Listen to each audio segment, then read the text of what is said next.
अगर आप सबको अनुकूल करना चाहें, सबको अपने अनुकूल करना चाहें, बहुत मुश्किल है। नवग्रह है, सभी ग्रह अनुकूल हो यह जरूरी नहीं। और फिर योग, और कहते कभी कभी समय खराब है। हम कहते इतना सोचो ही मत कि संयोग है कि नहीं, ग्रह अनुकूल है कि नहीं, तिथि अनुकूल है कि नहीं, लगन अनुकूल है कि नहीं। अरे छोड़ो लगन, भगवान से लगन लगाओ। इससे क्या होगा? यह श्री तुलसीदास जी महाराज कहते हैं कि अयोध्या वासियों ने सोचा किस किस को अनुकूल करें। हम योग को अनुकूल करें कि लगन को अनुकूल करें कि ग्रहों को अनुकूल करें कि तिथियों को अनुकूल करें। बोले किसी को अनुकूल मत करो, मगर राम जी को अपने जीवन में बुलाओ। इससे क्या होगा? अपने आप बिना किए योग लगन ग्रह बार तिथि सकल भय अनुकूल, चरयरु अचर हर्ष जुत राम जन्म सुख। राम जी को बुलाया तो सब अपने आप अनुकूल हो गए। योग लगन ग्रह बार तिथि के बड़े साहब आ रहे हैं।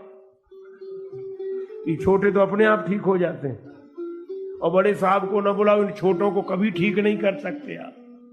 बड़े कोई बुला लो, एक ही साधे सब सधे, सब साधे सब जाए। एक बार क्या हुआ, एक सज्जन अध्यापक थे, तो वो भारत का नक्शा ले आए, घर में टांग दिया।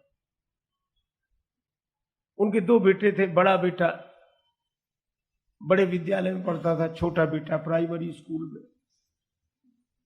अध्यापक बाहर थे, छोटा बेटा स्कूल से पहले लौट आया। बड़े भाई को आने में देर थी, तो बच्चे की उत्सुकता, वो नक्शे में ये देखने लगा कि हमारा गांव कहाँ है, इसमें हमारा शहर कहाँ है। तो कुर्सी रखी और ऐसे नक्शा दोनों हाथ से पकड़ के देखने लगा। बैलेंस बिगड़ा, कुर्सी गिरी, खुद गिरा, नक्शा छोड़ नहीं पाया, तो नक्शे को लिए दिए गिरा, फट गया नक्शा, टुकड़े टुकड़े हो गया। अब उसको बड़ा रोना आया। भाव के कारण तो रोना आया कि नक्शा फट गया, भय के कारण ज्यादा आया कि पिताजी डांटेंगे, क्या करें। उसने सोचा कि जब तक पिताजी आए, गोंद तो रखी है, इस फटे हुए कागज के टुकड़ों को जोड़कर नक्शा बना दे। अब आप कल्पना करना, प्राइमरी स्कूल का पढ़ने वाला छोटा सा बच्चा अब गोंद लगा के जोड़े नक्शे को, तो फिट न बैठा पाए, बिल्कुल सही ढंग से न बिठा पाए। नदियां ठीक करे तो पहाड़ बिगड़ जाएं,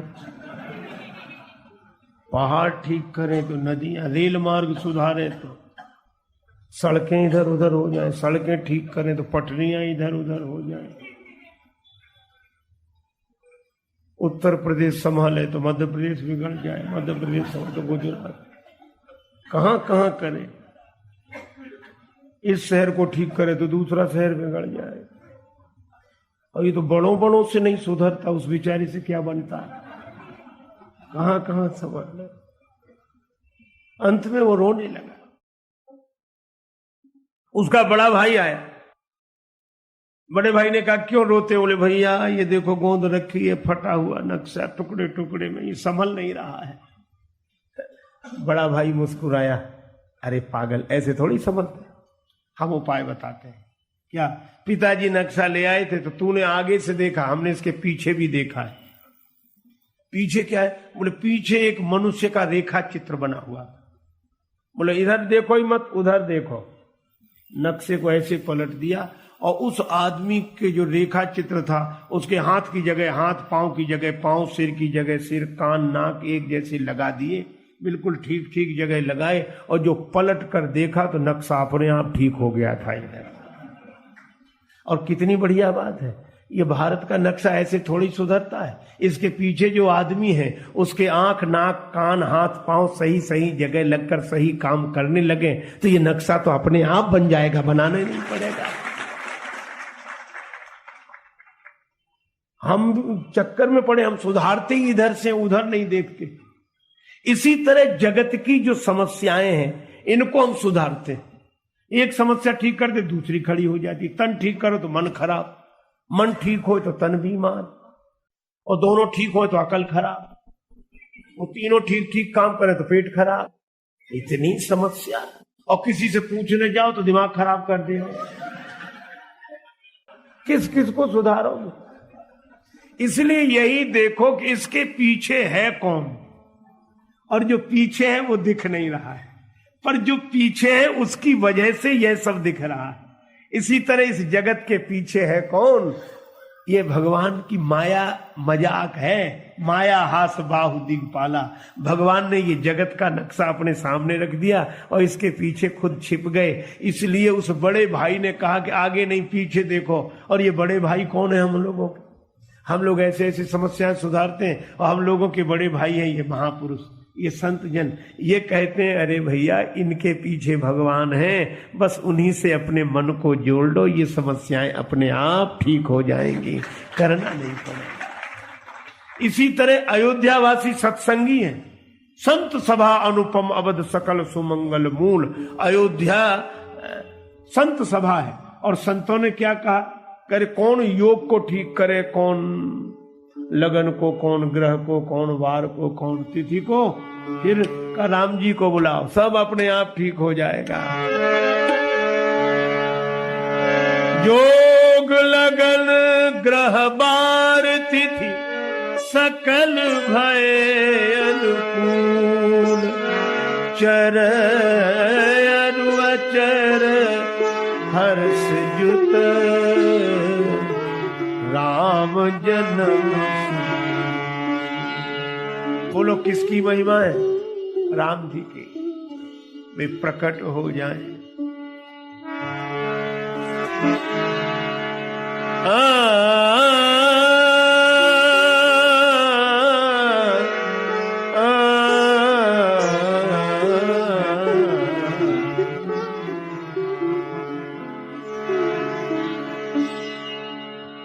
आकाश निर्मल हो गया, सरयू जल निर्मल हो गया, शीतल मंद सुगंधि वायु बहने लगी, शीतल मंद सुरभि बह बाऊ, हर्षित सुर संतन मन चाओ। वह सरजू अति निर्मल नीरा। आकाश सब कुछ ठीक हो गया। क्यों? बोले सब अपनी अपनी मर्यादा में आ गए। जल ने अपनी सहज मर्यादा स्वीकार की, विकृति हट गई। वायु ने भी। क्यों? क्योंकि मर्यादा पुरुषोत्तम आ रहे हैं, और मर्यादा पुरुषोत्तम भगवान के प्रकट होते ही सब अपनी अपनी मर्यादा में स्थिर हो जाते हैं। यह भगवान की महिमा है। इसीलिए हम भी सोचेंगे हमारा जीवन नैतिक हो जाए, हमारा जीवन मर्यादित हो जाए। बहुत मुश्किल है। एक एक चीज को कहां तक संभालोगे? क्या करें? बस भगवान को मन में उतार लो, सब चीजें अपने आप ठीक हो जाएंगी। चलो एक और उदाहरण दे दूं। उदाहरणों से बात थोड़ी मन में बैठती रहती है। जैसे मान लो किसी आदमी को उपदेश दिया जाए, मान लो सिखाया जाए कि तुम्हें थोड़ा बेहोशी का अभिनय करना है, जैसे तुम नशे में हो ऐसे चलना है। अच्छा मान लो अगर उसे सिखाओ कि थोड़ा झूम के चलना, आंख ऐसे करना, मुंह ऐसे खोलना, और थोड़ा मटकना, कभी गिर पड़ना फिर उठना, ये सिखाने में कितने दिन लगेंगे? 2-4 दिन। और फिर वो एक्टिंग करे तो हो सकता है कि वह कई बार असफल हो ये सब करने में, और फिर अगर कर भी ले तो असली तो नहीं हो पाएगा। तो जैसे हम उसे सिखा रहे हैं कि थोड़ा बेहोशी का अभिनय करो, झूम कर चलो, लड़खड़ाती जबान से बोलो, कभी गिरो फिर उठो, ये सिखाने में समय बर्बाद, फिर उसे सीखने में समय बर्बाद, और फिर वो करे भी तो असलियत तो आएगी नहीं। काहे को इतना समझा रहे हैं? उससे खुद परेशान, उसे परेशान कर रहे हो। थोड़ी सी पिलाई क्यों नहीं देते? अपने आप सब होने लगेगा। बोलो सिखाना पड़ेगा, फिर नहीं सिखाना पड़ेगा, अपने आप होने लगेगा। क्योंकि शराब भीतर गई तो आदमी होश का काम कर नहीं सकता। इसी तरह मुझे कभी लगता है कि हम लोग जैसे सिखाते हैं कैसे जगो, ऐसे सो, ऐसे नियम का पालन करो, ऐसे करो, वैसे करो। ये सिखाने में बेकार समय बर्बाद जा रहा है। ना हम सिखा पा रहे हैं, ना आप सीख पा रहे हैं, ना हम सीख पा रहे हैं।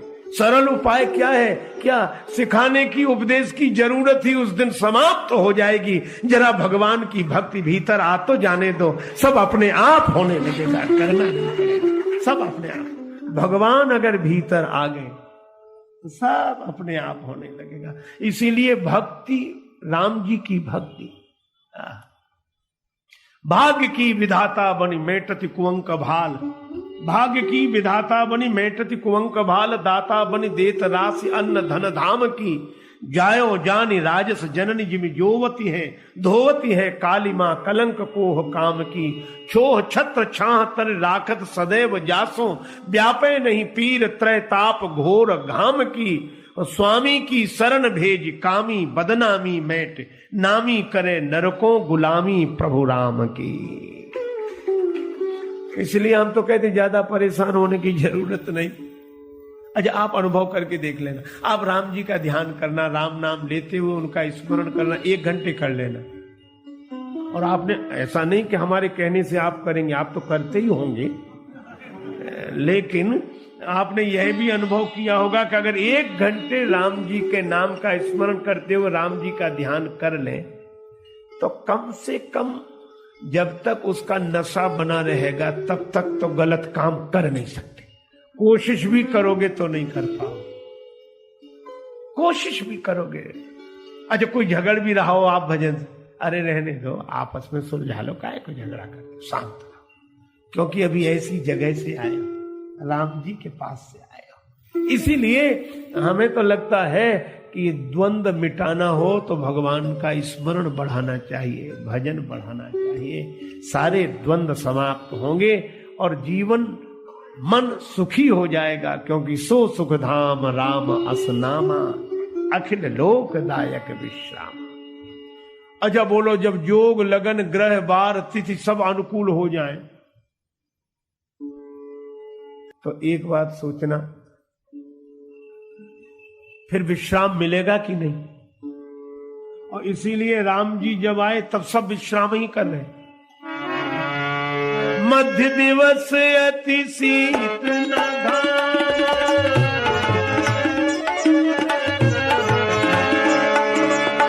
पावन काल लोक विश्राम,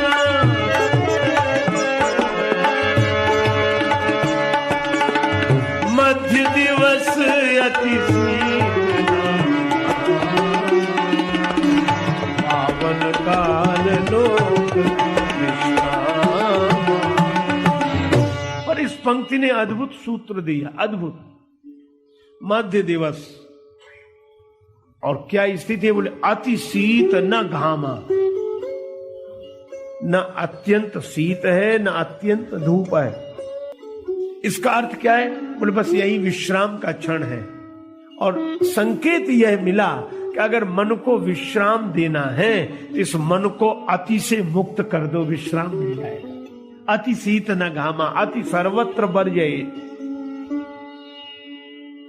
अति से मुक्त होगा। कहीं भी अति नहीं, न अपेक्षा न उपेक्षा, न लगाव न अलगाव, अति से मुक्त। लेकिन हम लोग तो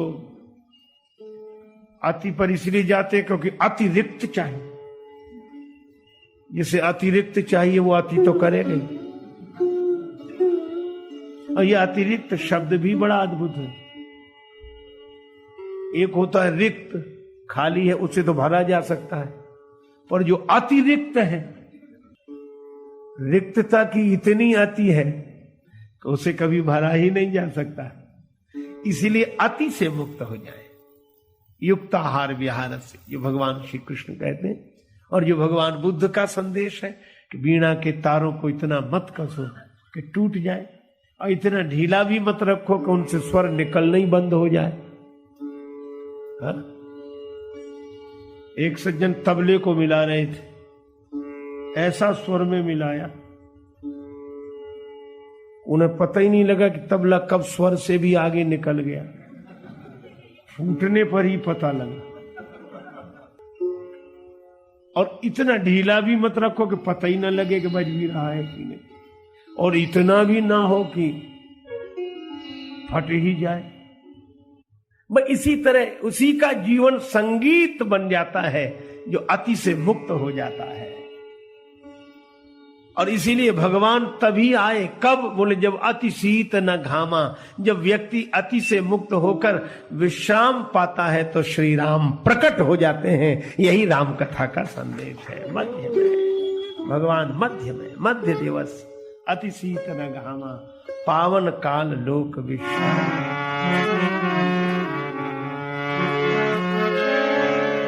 सो अवसर जाना चले सहत सुर थपति प्रधान। ब्रह्मा जी देव मंडली के संग आए। अजय एक अद्भुत बात है, भगवान भी बड़े अद्भुत है। कहीं ऊपर से आए तो सीधे आ सकते थे, जब प्रकट ही होना था। यह तो कहा कि भाई प्रकट कृपाला, लेकिन उसके पहले यह भी कहा गया, जा दिन ते हरि गर्भ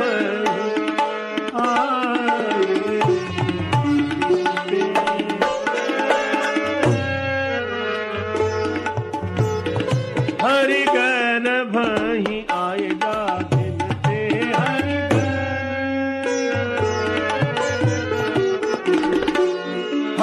गर्भ ही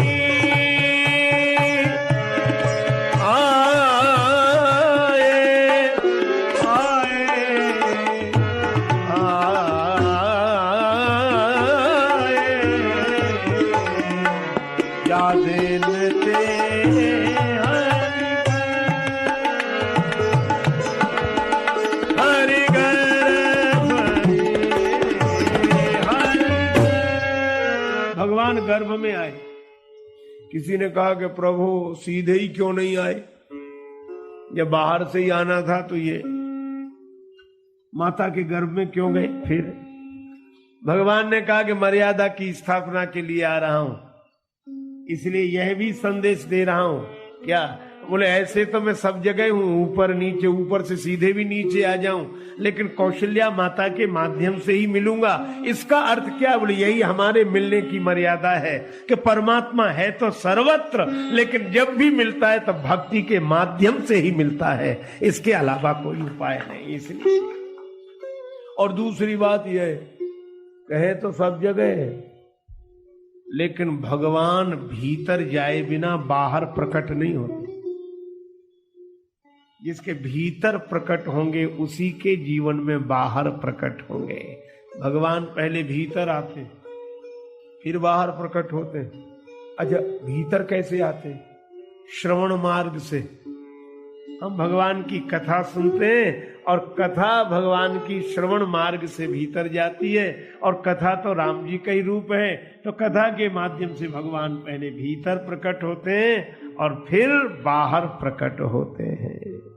देवता स्तुति करने आए। अब देवता भी बड़े विचित्र हैं, स्तुति करके अपने अपने धाम को चले गए।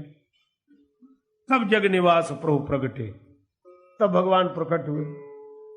बोले ये कोई ढंग है? आए थे तो आराम से, जब भगवान आ जाते उनका दर्शन करके तब लौटते। गर्भ स्तुति, भगवान भीतर ही है, देवताओं ने स्तुति की।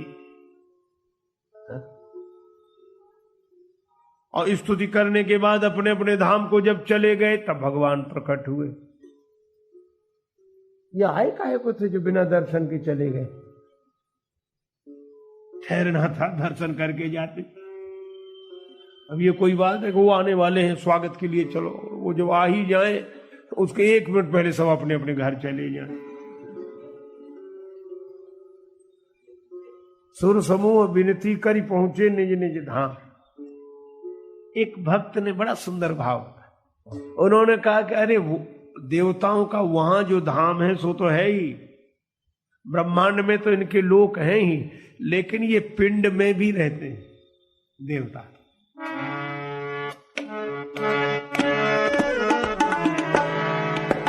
इंद्रिय झरोखा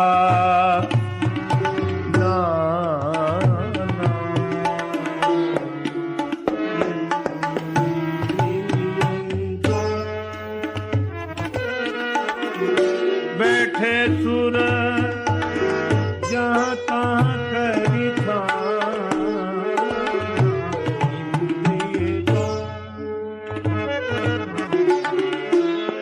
बैठे सुर जहाँ तहाँ करी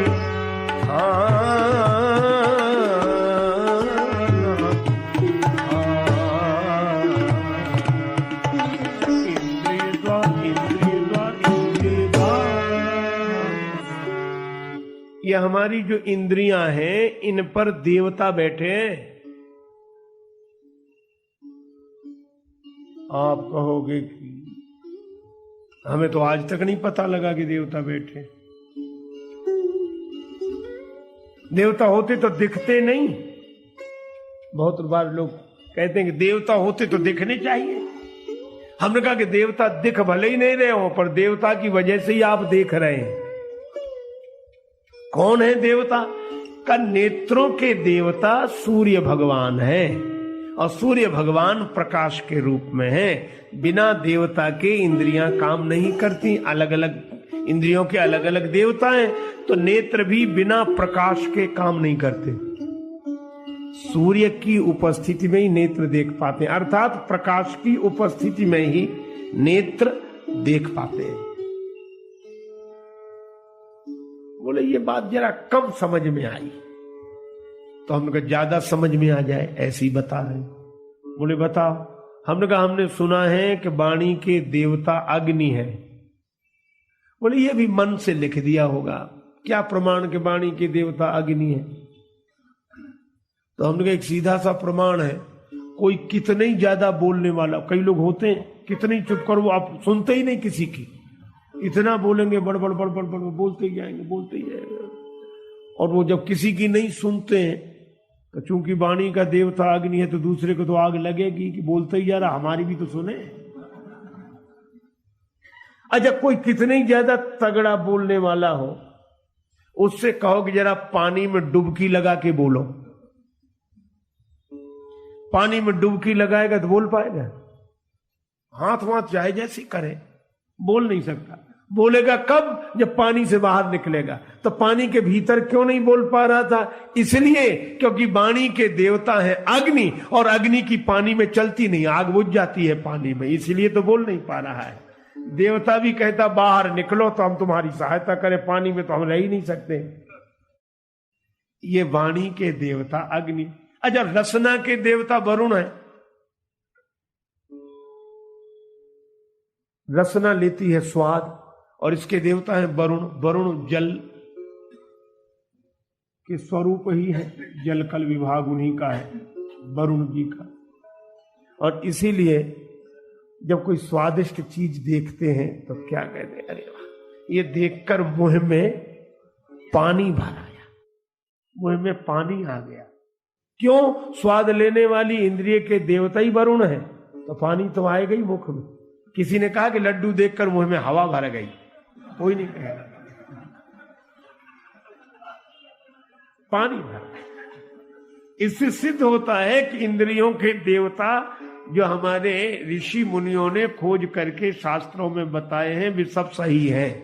वाणी के देवता अग्नि है, मन के देवता चंद्रदेव है, चंद्रमा मनुष्यो जाता।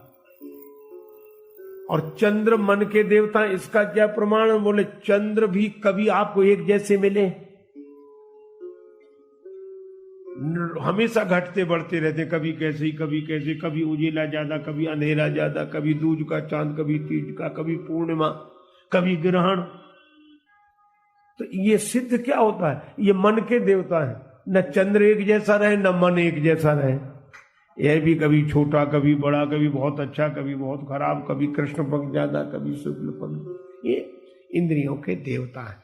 अहंकार शिव बुद्धि अज मन शशि चित्त महान, ये देवता भगवान के अवतार का दर्शन करने तो आए, लेकिन इन्होंने प्रार्थना की कि प्रभु अभी तक तो हम मनुष्यों के शरीर पर रहते थे, आंख पर, नाक पर, कान पर, रसना पर, वाणी पर, लेकिन जब स्वयं सच्चिदानंद भगवान ही मानव शरीर धारण करके आ रहे हैं तो हमें रहने का मौका मिलेगा। सूर्यदेव बड़े प्रसन्न हुए, भगवान के नेत्र में रहेंगे। अग्नि बोले वाणी में रहेंगे, वरुण बोले रसना में रहेंगे, शिव बोले उनके अस्मिता में, अहंकार में रहेंगे, ब्रह्मा जी बोले हम बुद्धि में, भगवान नारायण बोले हम चित्त में। तो का प्रार्थना कर लो, भगवान स्वीकृति तो दे दे कि आ जाओ। तो उस धाम नहीं, भगवान के श्री अंगों पर, अपने अपने धाम पर पहुंचने के लिए विनती की, सुर समूह विनती करी। जब पहुंचे निज निज धाम तो जग निवास प्रभु प्रगटे अखिल लोक विश्राम। और जब भगवान चाहते तो सूर्य की क्या जरूरत थी, उनके संकल्प से ही नेत्र काम करता, उनके निज इच्छा निर्मित तनु। लेकिन भगवान मर्यादा पुरुषोत्तम है, इसलिए देवताओं की भी जैसी मर्यादा है, उस मर्यादा को, उस प्रतिष्ठा को भगवान ने रखा। देवताओं की भी प्रतिष्ठा रहे, भक्ति की भी प्रतिष्ठा रहे। अच्छा एक बात और सुनो, दशरथ जी के यहाँ राम जी कब तक नहीं आए? जब तक दशरथ जी का चौथापन नहीं आ गया, और वचन दिया था 3 बार सत्य सत्यपन सत्य हमारा, और जिसे वचन दिया उसका चौथापन आ गया। किसी ने राम जी से कहा यही वचन की मर्यादा है, और रघुवंश में आ रहा है, वचन दिया कि हम जरूर आएंगे, जरूर आएंगे, जरूर आएंगे, और फिर भी आए नहीं। भगवान बोले मर्यादा के कारण ही तो नहीं आए। तो कब आओगे आप दशरथ जी के घर? राम जी बोले कि जब दशरथ जी गुरुदेव के दर पर जाएंगे तब हम इनके घर पर आएंगे।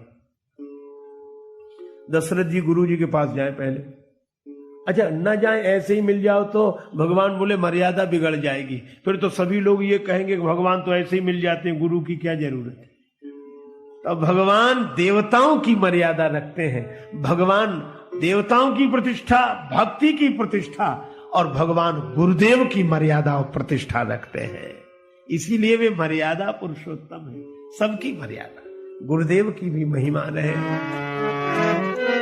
राम मिलावन हार,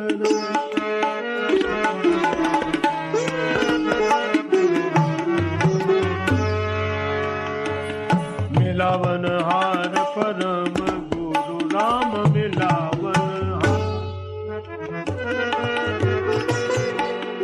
राम मिलावन हार परम मिलावन हार, मिलावन हार, मिलावन हार। अच्छा देखो, गुरुदेव वशिष्ठ के माध्यम से मिले, यह ज्ञान की प्रतिष्ठा है, ज्ञान की मर्यादा। कौशल्या जी के माध्यम से मिले, यह भक्ति की प्रतिष्ठा है। और यज्ञ के माध्यम से प्रकट हुए, यह धर्म की, कर्म कांड की प्रतिष्ठा है।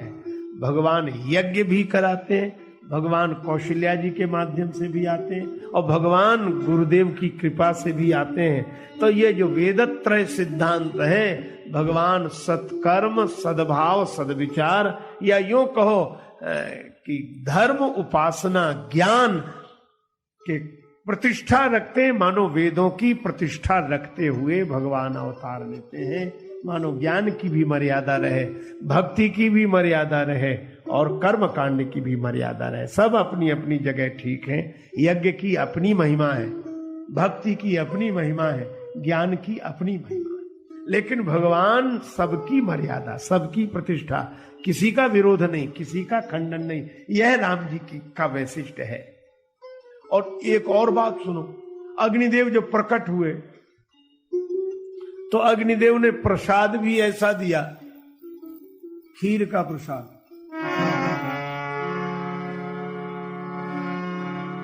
यह हबी बाट देहुन पुजाई, हबी